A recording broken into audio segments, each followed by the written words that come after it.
കേരള സർക്കാർ കാർഷിക വികസന കർഷക ക്ഷേമ വകുപ്പ് പട്ടാമ്പിയിൽ ബ്ലോക്ക് തല കർഷക സഭ സംഘടിപ്പിച്ചു. പട്ടാമ്പി മുനിസിപ്പൽ ഹാളിൽ നടന്ന സഭ block panchayat president AP Ramadas ഉദ്ഘാടനം ചെയ്തു.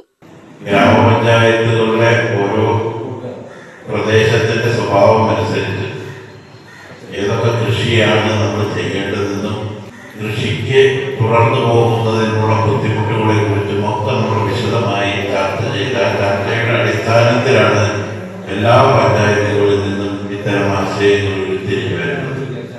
നമുക്കെല്ലാവർക്കും അറിയുന്നത് പോലെ തന്നെ ഈ തദ്ദേശ സ്വയംഭരണ സ്ഥാപനങ്ങളിൽ ഉള്ള പങ്ക് നമുക്ക് കൃത്യമായിട്ട് അറിയാം.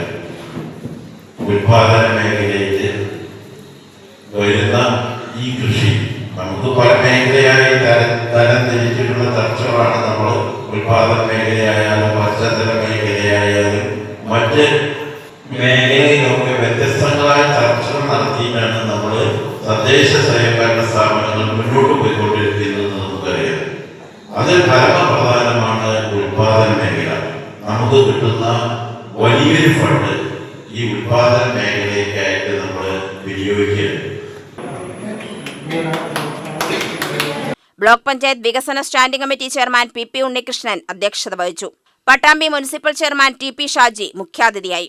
കൃഷി assistant director K Vrinda, Koppam ഗ്രാമപഞ്ചായത്ത് president TV Vatsala, block panchayat മെമ്പർമാരായ CP Manaja, K Abbas, KV Fasalulla, cultural insurance company പ്രതിനിധി ഡോക്ടർ ഷാഹിബ, പട്ടാമ്പി കൃഷി ഓഫീസർ KT സീനത്ത് എന്നിവർ സംസാരിച്ചു. UTV news, Palakkad.